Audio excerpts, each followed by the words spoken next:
예, 우리 할렐루야 샬롬 하고 인사합니다. 할렐루야 샬롬 샬롬 샬롬 샬롬 샬롬 샬롬 샬롬. 하나님 사랑합니다. 여러분 주 안에서 사랑합니다. 오늘 여호수아 7장 1절에서 13절까지 우리 합독했습니다. 승리의 조건은 어떤 것들이 있는지 그 부분을 우리 13절을 통해서 1절에서 13절을 통해서 한번 살펴보도록 합니다. 운동시합에는 항상 승패가 있죠. 미래에 대한 두려움을 모두 가지고 있습니다. 우리의 삶이 어떻게 될지 아는 사람은 아무도 없죠. 내 인생의 절반을 살았어도 내 인생의 마지막 지점이 어딘지 아는 사람은 아무도 없죠. 이렇게 생각하겠지만 우리 자녀의 삶은 아직 정해진 것이 하나도 없고 모든 것이 불확실하다. 염려하는 것이 당연합니다. 그 두려움은 누가 줘요? 사단이 주죠. 자신이 없을 때 뭔가 불안한 마음이 들기도 합니다. 운동시합에도 또한 승패가 있죠. 전쟁에도 승패가 있습니다. 그런데 인생에도 과연 승패를 말할 수 있을지는 어떨까요, 여러분들? 인생의 승패가 있죠. 있겠죠. 성공적인 삶을 살았는지 아니면 정말 후회되는 삶을 살았는지 그것은 아마 본인이 어느 정도 시간이 지나가면서 나이가 좋고 먹어가다 보면 돌아보면 아 내가 그때 이렇게 했었어야 할 것을 하는 마음이 들 때가 많습니다.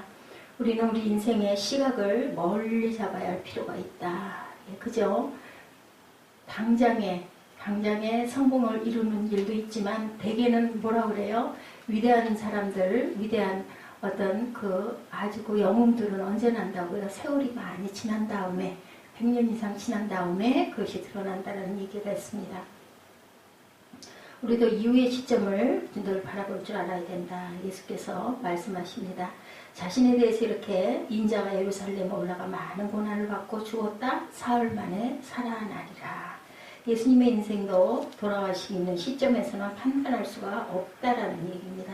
만일 예수님이 돌아가시고 그 시점에서 예수님의 삶을 판단했다면 예수님 같은 실패자는 세상에 없었을 것이에요. 우리가 알다시피 얼마나 비참하게 그죠? 십자가에 가진 고난을 받고 돌아가시고 아무런 증거도 없이 그냥 아주 너무 힘없이 너무 허무하게 많은 사람들이 보는 특히나 어머니가 바라보는 그 자리에서 그 수많은 흠모를 받고 돌아가셨습니다. 그렇게 볼 때는 예수님의 인생은 실패한 것과 같이 보이죠. 예수님은 늘 말씀하셨죠. 여우도 굴이 있고 공중의 새도 집이 있는데 인자는 머리 둘 곳이 없다. 남자라면 인생을 살다 보면 적어도 집 한 채 마련하는 것. 그래서 우리나라 사람들은 특히 젊어서 고생은 사서도 한다 하고 먹을 거 못 먹고 입을 거 못 입고 갈 곳 못 가고 부부가 아주 아둥바둥 뭐를 위해서 그 조그마한 집 한 채를 위해서 내 집 갖기를 위해서 그렇게 아주 돈을 열심히 벌었던 그런 시절. 지금도 많이 다르진 않지만 지금 그때하고는 많은 생각들의 차이가 있습니다. 임대 아파트들은 많죠. 아주 편하게 저렴하게 살다가 또 내가 옮겨갈 수 있을 때는 또 옮겨가는 그런 외국에는 벌써 언제부터 옛날부터 들어와 있던 것이 지금 우리나라에 이제는 많이 퍼져 있습니다. 예수님은 어머니가 지켜보시는 앞에서 공개 처형을 당하기도 하시고 죄인으로 몰려서 죽음의 시점에서 예수님의 삶을 판단할 수 있는 부분이 정말 기가 막힌 그런 마음들 제자들도 모두 다 뿔뿔이 흩어져서 살아나리라 라고 얘기하셨는데 그렇게 살아생전에 많은 기적도 행하시니 돌아가실 때 너무 허무하게 기대한 건 다르게 돌아갔기 때문에 전부 다 예루살렘을 떠나지 말라고 기도하라고 했는데 뭐 했어요? 전부 고향으로 내려가는 것들을 우리가 성경을 통해서 봅니다. 예수님을 임금으로 추대하려고도 했었죠. 한때는. 왜? 광야에서 우병이요. 음식을 다 그렇게 너무너무 많이 만들어서 나와 계속 바구니에 떡을 떼도 줄지가 않죠. 이걸 보고는 저 사람을 임금으로 추대를 하면 우리가 먹고 사는 데는 아무 문제가 없겠다라는 생각을 했기 때문에 그런데 어떻게 됐어요? 예수님은 그것을 군중들의 마음을 충족시켜주지 못합니다. 그래서 예수님이 붙잡히실 때가 되니까 사람들은 모두 다 떨어져 나가고 제자 중에 사람은 전부 다 한 사람도 남지 않고 그 중에 한 명은 또 심지어는 어떻게 했어요? 예수님을 돈을 받고 팔기도 합니다. 어느 누구도 예수님의 편을 들어주는 사람 없었어요. 모두 다 예수님을 버렸습니다. 그 좋던 인기가 땅에 떨어진 거죠. 그런 거 보면 실패한 거잖아요. 인생 자체가. 생각해 볼 때.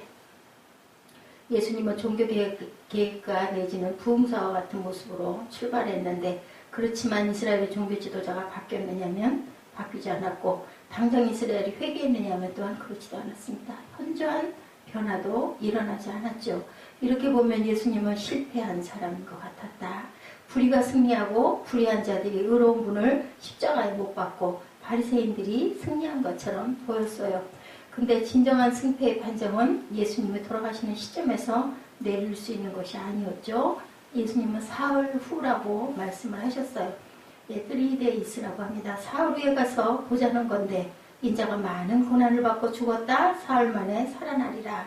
그때 가면 모든 것이 판명된다. 그때가 되기까지는 섣불리 아무것도 판단하지 말라는 겁니다. 그것이 예수님의 부활의 사건. 지금 얼마나 지났어요? 2000년이 조금 지났죠. 하늘에서는 하루가 1000년 같다고 합니다. 그럼 사흘이라고 하면 3000년이 아닐까. 저는 이 말씀을 묵상하면서 그런 마음이 들었습니다. 이렇게 우리의 삶의 성공과 실패는 바로 목전에서 직접 그 자리에서 생각할 것은 아니다. 시간이 좀 많이 흐른 후에 돌아봤을 때 영웅들도 그렇죠. 나라의 대통령 인기 있게 아주 열심히 했던 대통령도 나중에 자리를 내려놓고 아니면 돌아가고 나서 살펴보면 시간이 흐르고 나면 50년, 100년이 지나고 나면 비리가 드러나기도 하고 아주 실패하고 좋지 않은 그 정치를 한 것 같은데 나중에 보니 정말 맑은 정치를 했다라는 그런 분들도 많습니다. 이런 것처럼 예수님의 이름뿐만 아니고 마리아의 이름이나 제자들의 이름이 사람들에게 존경받고 추앙받는 이름은 바로 있지는 않았다라는 것을 우리가 봅니다. 예수님의 부활을 고려하지 않고는 예수님을 이해할 수도 없고 기독교 신앙 또한 생명이 없는 거죠. 부활이 없다면 존재할 수도 없습니다. 아무런 의미도 없습니다. 예배 그렇게 드릴 이유도 없을 수 있습니다.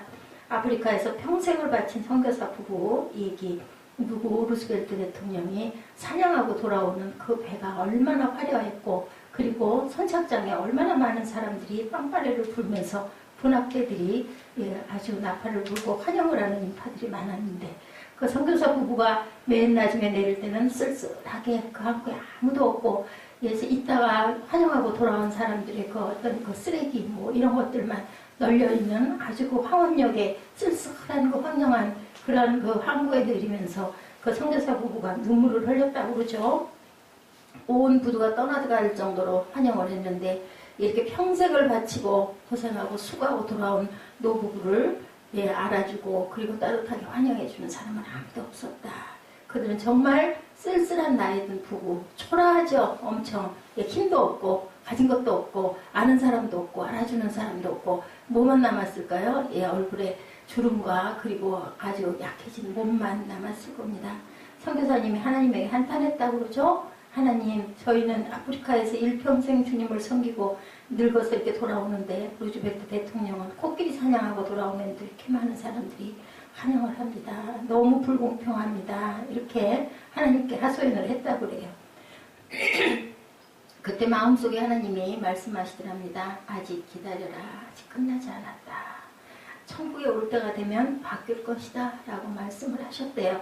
이 세상에는 대통령이 환영받을지 모르지만 천국에 들어갈 때는 어떨까요? 환영받는 사람은 다를 수도 있다라는 것. 그죠? 또 꼭 그렇지 않다라는 것은 아니지만 천국에 들어갈 때는 대통령이든 장관이든 재벌이든 거지든 그 지위를 가리지 않고 그 지위 때문에 올라가는 것이 아니고 그 지위를 가리지 않고 하나님을 보시기에 온전한 자들이 축하를 받고 환영을 받는다라는 것.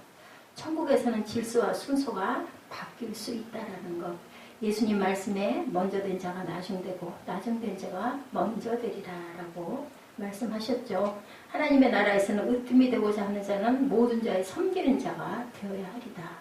세상에서 힘들고 고생하고 그리고 너무 손해나는 것 같고 바보짓 하는 것 같고 남들에게 기껏 좋은 일만 하다가 나는 아무것도 얻지 못하고 아무런 누구에게도 인정받지 못하고 이렇게 허무하게 쓸쓸하게 바보같이 나는 가난이지만 하나님의 나라에서는 누가 아셔요? 하나님께서 아시고 주님께서 우리의 눈물을 씻어주신다고 성경에 증거합니다.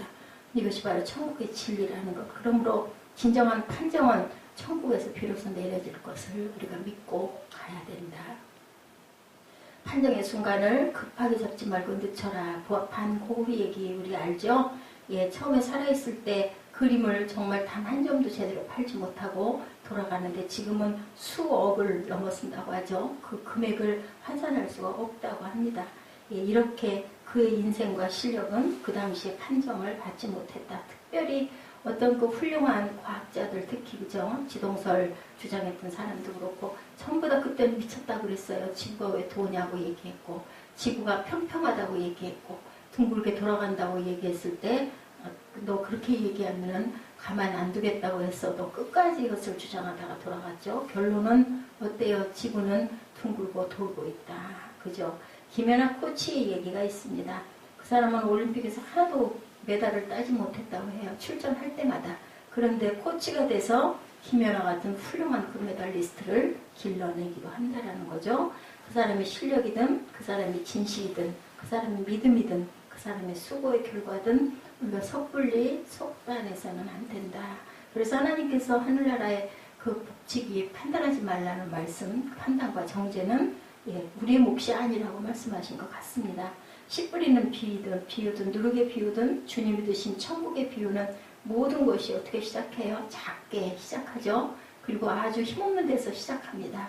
그것이 하나님의 생명이 들어가면 많은 열매가 맺히고 그리고 아주 크고 영원한 나라가 된다는 것, 그것이 하나님의 나라라는 것을 우리가 생각해 봐야 된다. 어떤 사람은 살아있는 동안에 어때요? 그것이 자라나는 것을 볼 수 있고 어떤 사람은 죽은 다음에 그 열매가 자라는 것을 볼 수도 있다. 우리는 뭐 할 뿐이라고요?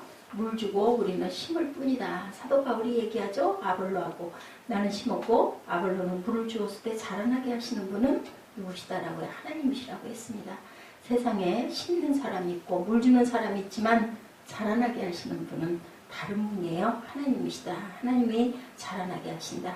하나님이 자라나게 하실 줄을 우리가 믿고 살아있는 동안에는 승리한 것 같았는데 죽고 나서 그 부분에 이름에 오명을 쓰는 경우도 얼마나 많은지 모릅니다. 사람들은 알 수가 없어요. 역사는 얘기한다고 하죠. 스탈린은 살아있는 동안 나라의 여러 곳에 자기의 동상을 세우고 자기 이름을 따서 도시 이름을 지었습니다. 스탈린그라드. 그런데 그가 죽고 나니까 사람들이 그 동상을 무너뜨리고 스탈린그라드의 이름을 불고그라드라고 바꿔버립니다.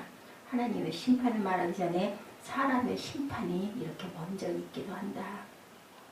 하나님의 심판을 말하기 전에 역사의 심판이라는 것도 있다. 만약에 하나님의 심판을 믿기가 어렵다면 사람의 심판하는 것 또한 우리가 바라볼 수도 있다라는 것. 어디까지나 진실은 나중에 드러난다고 하죠. 거기에서 우리는 어때요? 우리 그 모든 전적을 바라볼 수가 있다. 사람이 이처럼 진노할 수 있다면 하나님은 얼마나 진노하실까? 우리가 그 생각도 해봐야 된다. 그래서 민심이 천심이다라는 얘기가 옛말이 있습니다. 사람의 그 인심들이 나중에 보면 하나님의 마음이다. 그럼에도 우리는 미래에 대해서 염려하고 우리 인생에 대해서 염려하죠. 우리는 우리 인생이 도박과 같다라는 생각도 합니다. 사업도 도박이고 사랑도 도박이고 신앙도 도박이고 근데 그렇지 않죠. 분명한 것은 진리는 영원하고 그리고 진실은 반드시 드러난다라는 것. 너무 억울해도 지금 내가 너무 억울해도 반드시 하나님께서는 그걸 아시고 갚아주신다라는 것. 원수의 목전에서 상을 베풀어 주시는 하나님이라고 하죠. 승리는 정해져 있습니다. 예수님의 이름이 승리할 것이고 교회가 승리할 것이고 그리고 또한 믿음이 승리한다. 승리는 이렇게 정해졌어요. 그럼에도 우리는 경주해야 된다. 우리 인생은 결과가 정해진 경주와도 같다. 우리는 모르죠. 결과는 알고 있지 못합니다. 그럼에도 우리는 경주를 멈출 수가 없다. 뭐 다해서 최선을 다해서 오늘도 열심히 경주하시고 달려가시고 우리가 미리 속단하지 말고 여리고성 점령했다 해서 아이성 같은 건 아무것도 아니야 하고 내 힘으로 하려고 하면은 실패한다는 것을 우리가 여호수아 7장에서 우리가 그 교훈으로 압니다. 그리고 그 승리는 당장에 나타날 수도 있지만 나중에 분명히 역사가 그리고 하나님이 하늘에서 심판하신다는 것. 그래서 절대로 슬퍼하거나 또한 억울해하거나 분해하거나 마음에 염려나 근심 걱정하지 말고 우리는 뭐해요? 우리 자리에서 최선을 다하시고 2017년을 잘 16년을 마무리하시고 17년을 준비하시는 저와 여러분 되시기를 주님의 이름으로 축복합니다. 기도하시겠습니다.